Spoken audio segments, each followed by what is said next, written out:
off with approval of the superintendent's report. So at this time, we are now going to open up the meeting for the reception of visitors. And at this time, the public may address agenda items only. If you have any items to address from the agenda, we ask that you come to the podium.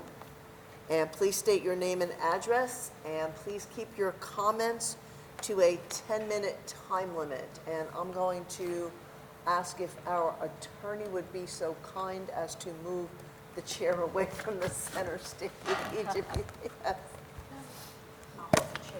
Yeah, my chair will leave too. Yeah, hold on to it. Somebody hold on to his chair. Or take that one back with you. Thank you, Mr. Parton. Okay, is there any member of the public wishing to address the board for agenda items only? On first call? On second call? And on third call? Seeing none, this public session is closed. There will be a public session later on in the meeting to address any items of concern for the Board of Education. At this time, we're going to go through our committee reports, starting with athletics and extracurricular. Mr. Budson. There's nothing on the agenda at this point. Okay, thank you. Buildings and Grounds, Vice President Nielsen. Nothing on the agenda tonight, Madam President. Thank you. For Finance, Mrs. Lau. I'd like to read a brief summary before presenting the motion. So the agenda includes approvals for a variety of contracts and grants for the 25-26 school year, such as a safety grant, food service renewal, multiple mental health, evaluation and special education services provider.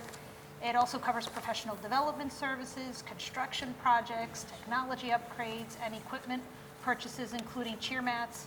Additional approvals involve tax requisition, senior award donations, E-rate wiring projects, substitute services, and professional development for expanding AP course access to our students. Having said that, the Finance Committee, after review of all items on this month's agenda and upon recommendation of the superintendent, recommends approval of the items 8.1 through 8.18 with additional items 8.19 through 8.30 on the agenda as listed. Thank you. Our Instruction Committee, Mrs. Bush. Sure. A couple things before I read our statement. Dr. Trevisano's had our staff very, very busy this month. SEL was the topic for professional development back in April. Scheduling is off and running, probably nearing completion. We have some mock schedules and some preliminary teaching assignments. Yes, we have a new, and I'm going to skip a ways around, AP Spanish. We now have a partnership with Middlesex County College for dual enrollment credit. And we already talked, Dr. Zurcher mentioned earlier, AP Psychology as a new course for the future for next year. She also mentioned something Dr. Trevisano mentioned is that K-5 literacy program that we've been establishing and taking a look at, have a committee that selected that program, and testing, right? The New Jersey Student Learning Assessments in ELA, Math, and Science. We're underway. That's all I have for his report. I would like to say that the Instruction Committee, after a review of all the items on this month's agenda and upon the recommendation of the superintendent, recommends approval of items 9.1 through 9.6. No additional items on the agenda as listed, including routine items. That's all I have. Thank you, Mrs. Bush.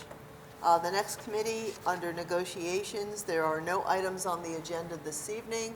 However, we do have a meeting scheduled for May 19th, so perhaps we'll have a committee report next month. Policy and legislation, Mrs. Bush.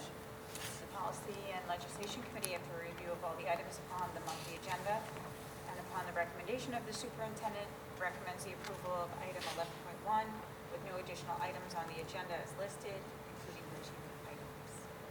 That's all I have. Thank you. For our Human Resources, Mr. Bazak. Thank you, Madam President.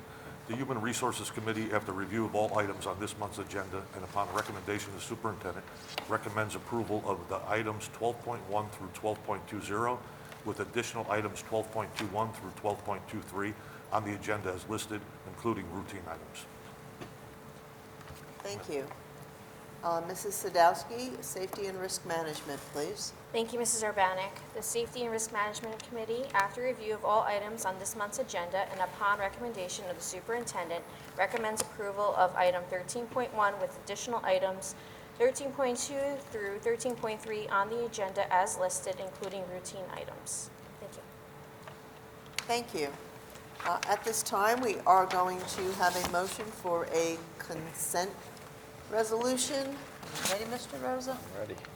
Okay. So the South River Board of Education, by means of a consent resolution, adopt various resolutions of routine and non-controversial nature at one time, and whereas the below listed resolutions are hereby adopted by the said Board of Education in whole, as if the same were individually acted upon, and those are on the President of the Board 2.3 to 2.5, on the Board Secretary 3.3, under Superintendent of Schools 4.2, under Finance 8.1 through 8.3, under Instruction 9.1 through 9.6, under Policy and Legislation 11.1, under Human Resources 12.1 to 12.23, and under Safety and Risk Management 13.1 through 13.3.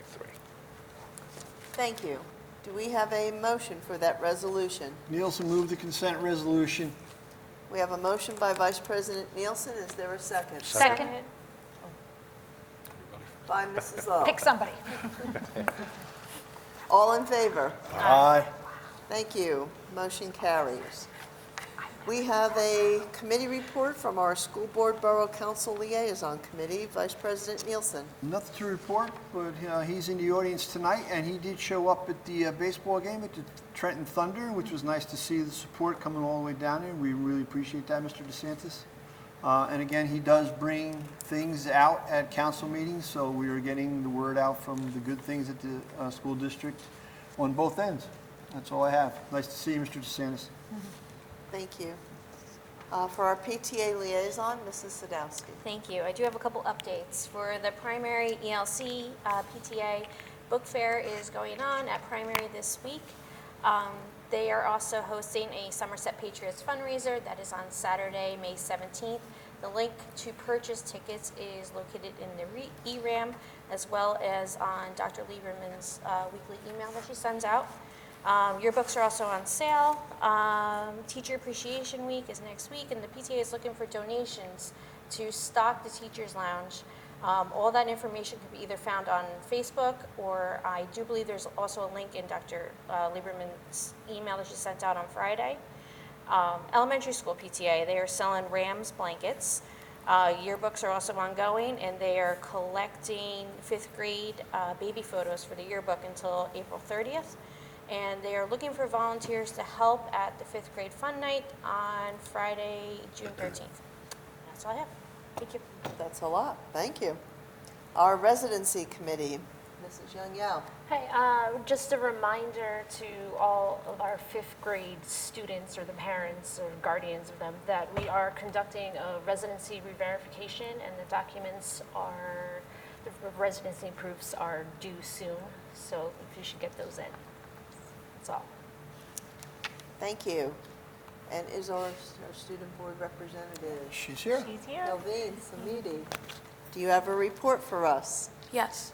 On Thursday, April 24th, the language courses hosted a cultural night where students performed Spanish dances and songs, as well as French songs, while the ASL students interpreted, and the French for Honors class and AP Government went on a trip to the United Nations.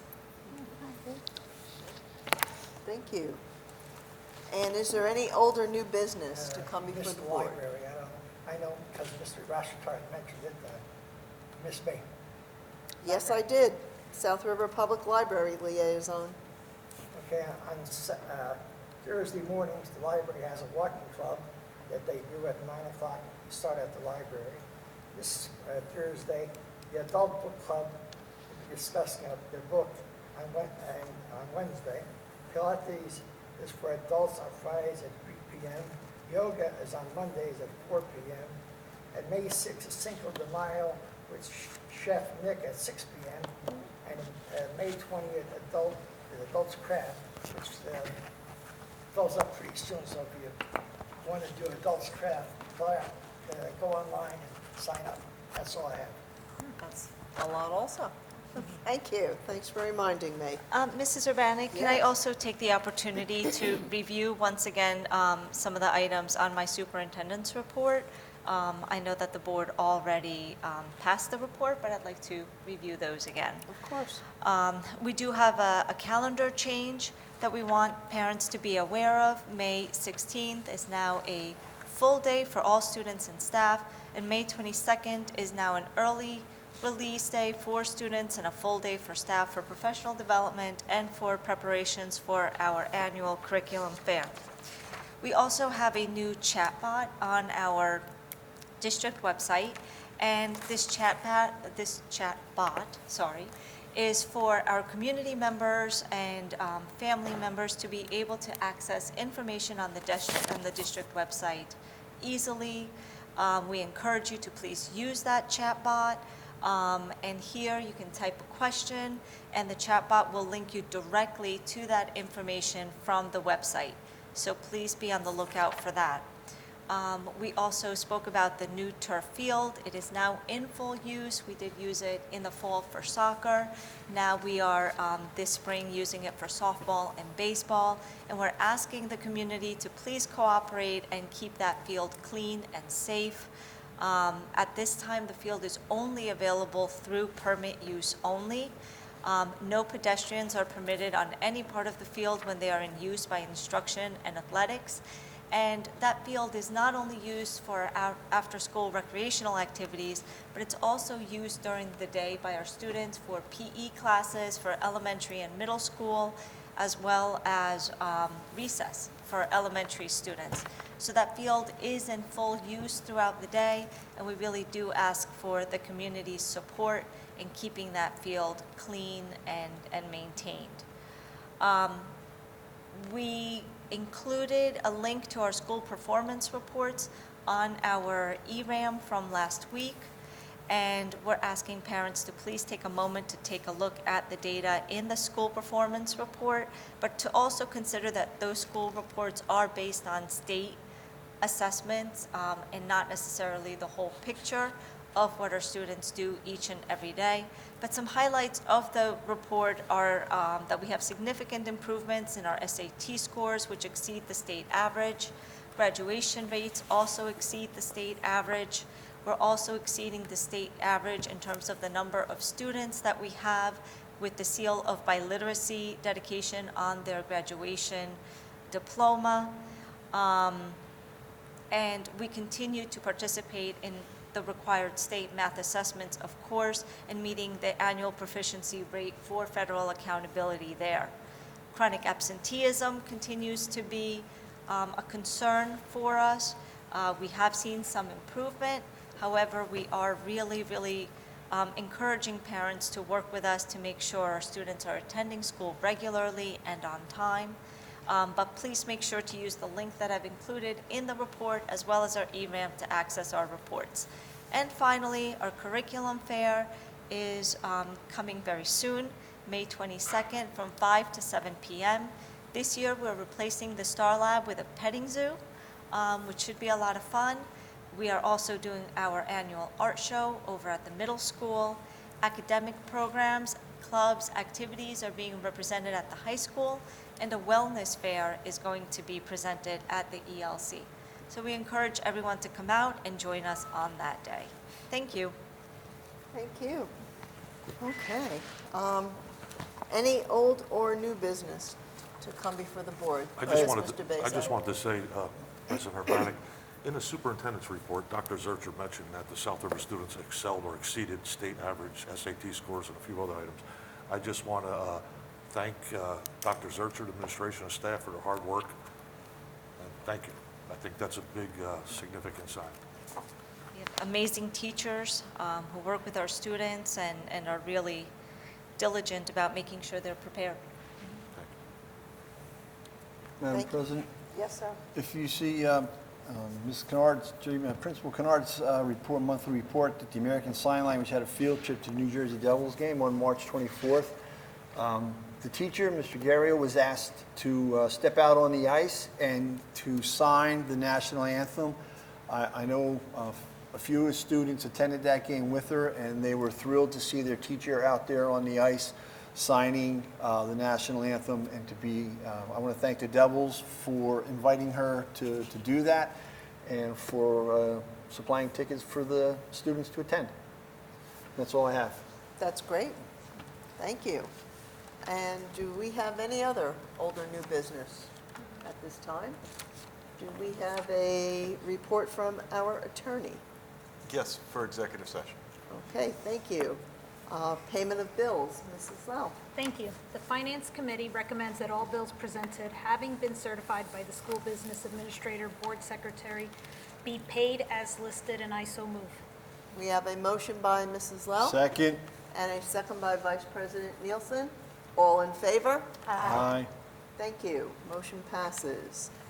At this time, the board is now going to again open up the meeting to the public, and at this time, you may address any concern or comment that you have for the Board of Education. If you do come to speak, please state your name and address, and please keep your comments to a 10-minute time limit on first call.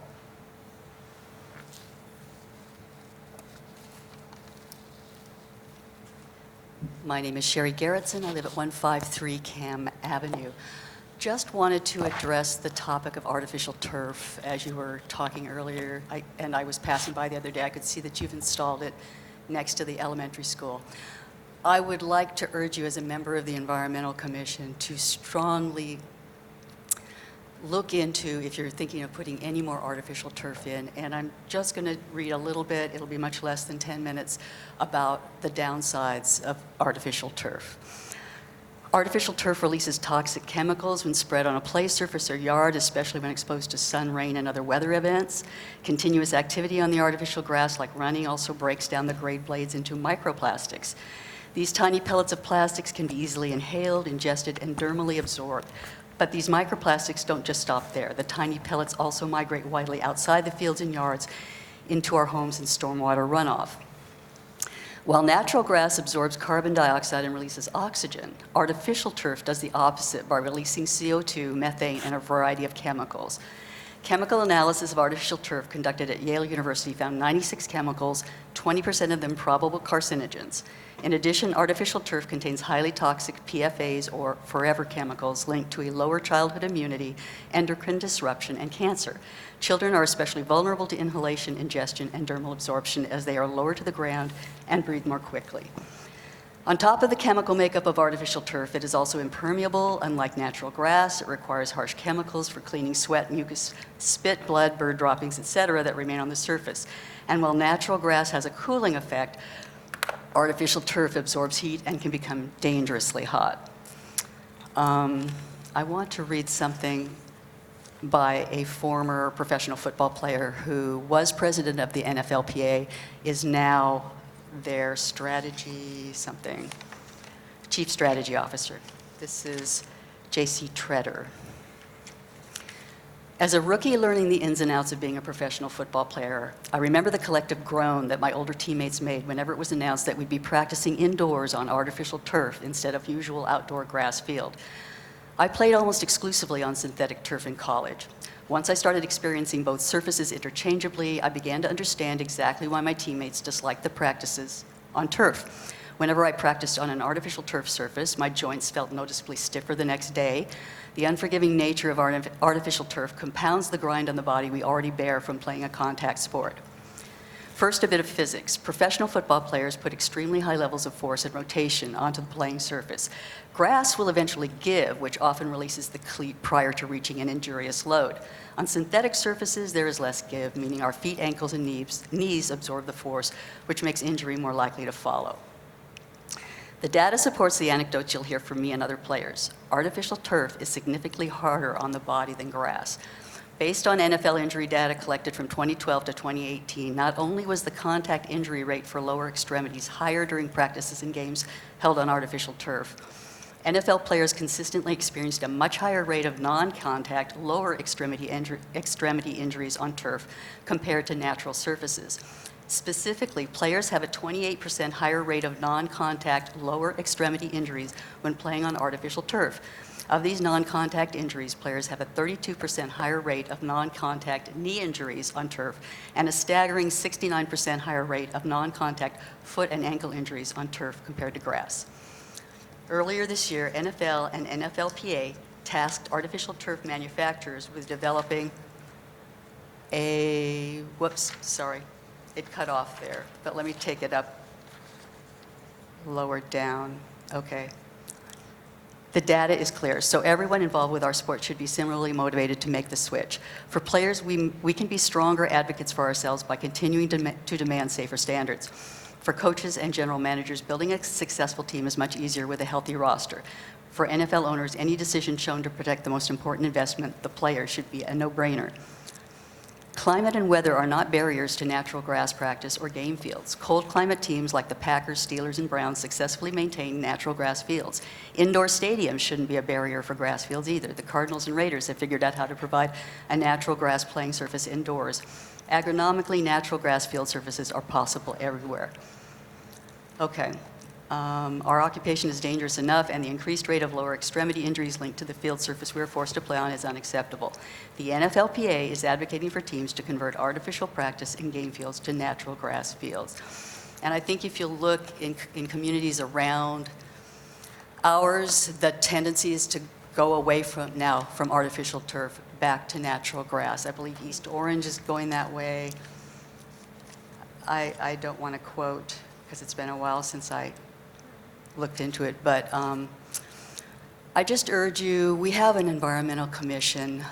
Part of our mandate, part of the reason we exist is to advise our community on things that have to do with the environment. I mean, plastic grass is bad for the environment, that's a given, but when we're talking about the safety of our children, let us help you. We'll do the research, we'll bring you the facts, but please look into these things carefully before you do them, and I would strongly urge you not to put any more artificial turf into our community. Thank you very much. Thank you. Thank you. Is there any other member of the public wishing to speak? On first call? On second call?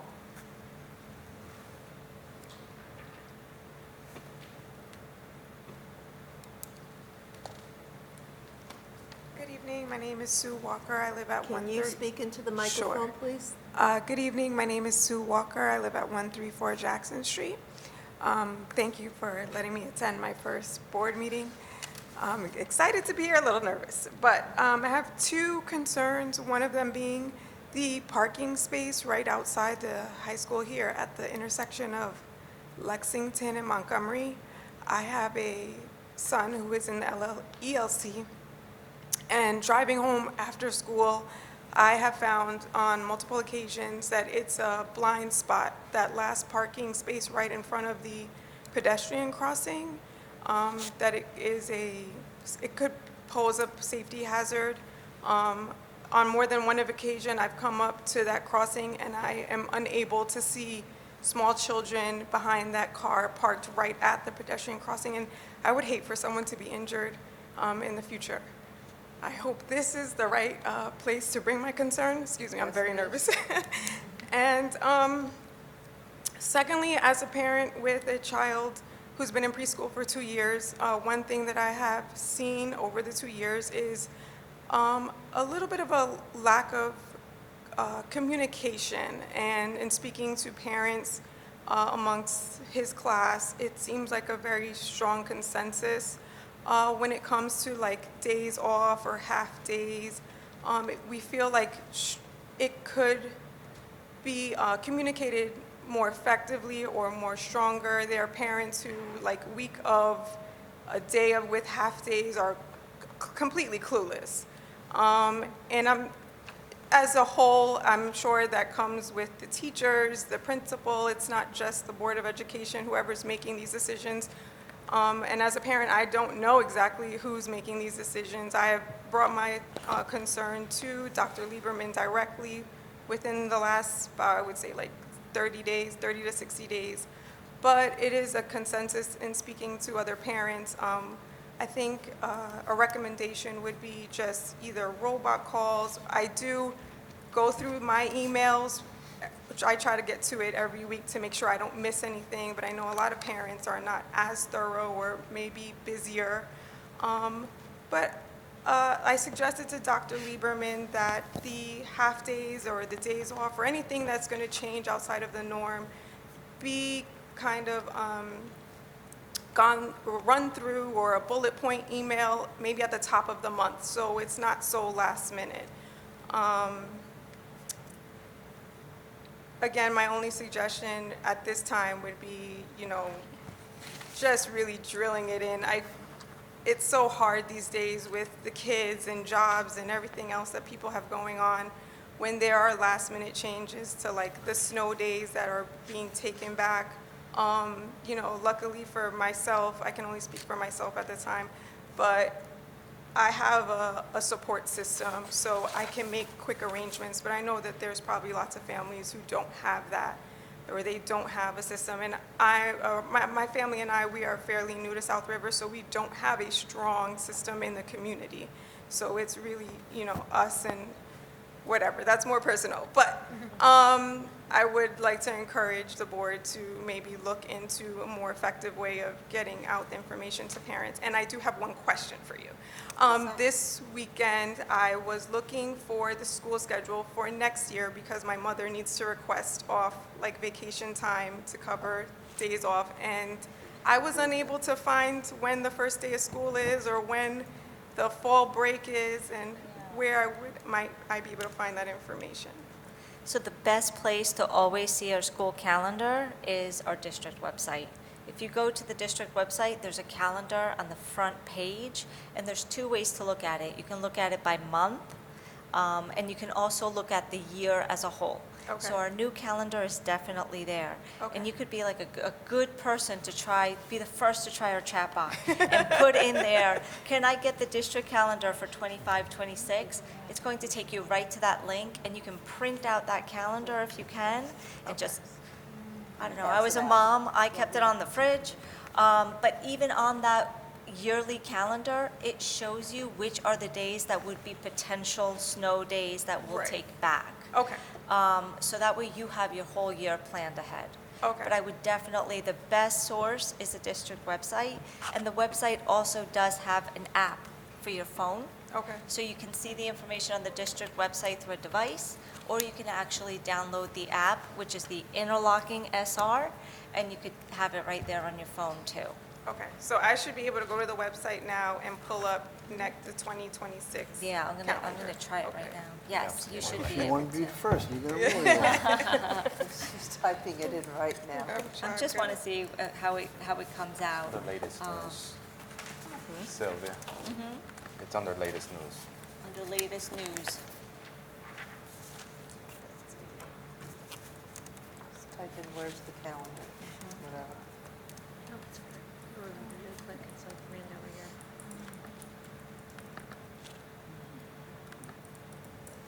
So it is in the latest news as well. So if you look, and it gives you the link. If you put it in the chat box, it will give you the link for the calendar for next year.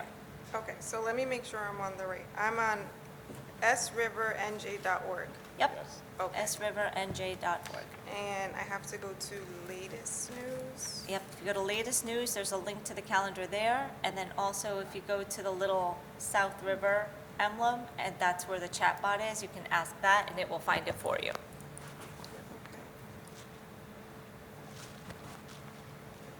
I'm trying to find the latest news. So if you can imagine, if I was trying to do this weekend and couldn't find it, because I just kept going to calendar. Okay. So, and I would find the last calendar.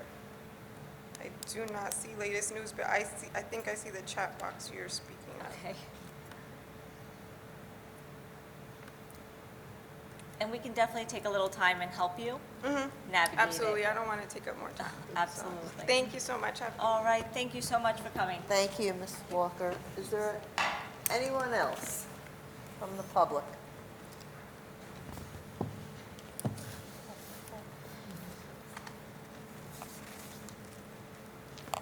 Hello, everyone. My name is Erlene Darlis and my address is 52 Colfax Street. I noticed that on the finance portion, I wanted to know in terms of with the approval of the contracts, is there a particular website that the South River School District uses in terms of like if a person is a contractor and would like to provide services to the school district? Is there a particular website? Which contracts are you? In terms of when I looked at the finances and it talked about the approvals, and it mentioned who got grants or particular Or who got business. contracts and Right, who contract, received correct. Sylvia, will you speak to that, please? Sure, either Mr. Rose or I could speak to that. So the contracts that you see on the agenda are contracts with different vendors. Okay. And we do have to follow a state mandated process in Okay. order to be able to contract with specific vendors. We can't just, for example, order something from Amazon. Right. Like you do at home. So we have to go through a very specific process. So there is no website per se. Okay. But we do get a lot of our vendors from the ESC&J Commission. Okay. And if you go to the ESC&J Commission, you would see that they have a list of vendors that have approved state contracts, for example. Got it. They You may or said may not be contracts that we participate with, but that would be an example of where you could seek that information. Awesome. You said E. ESC&J. Okay. Thank you so much. Sure. Thank you. Is there anyone else from the public wishing to address the board at this time? Again, on first call, on second call, and on third call. This public portion now is closed. At this time, the board is going to go into executive session. So be it resolved that pursuant to Sections 7 and 8 of the Open Public Meetings Act, the following subjects be discussed at a session of the Board of Education closed to the public, and those items are attorney-client privilege and personnel. It is presently anticipated that the items to be discussed in closed session can be disclosed to the public when resolved. Is there a motion to go into Nielsen. closed? By Vice President Nielsen. Is there a second? Second. Second by Mrs. Sadowski. Mr. Rosa, could you please call the roll? Mr. Beza. Yes. Mr. Butson. Yes. Mrs. Bush. Yes. Mrs. Lau. Yes. Mr. Nielsen. Yes. Mrs. Sadowski. Yes. Mrs. Young Yao. Yes. Mrs. Urbanek. Yes.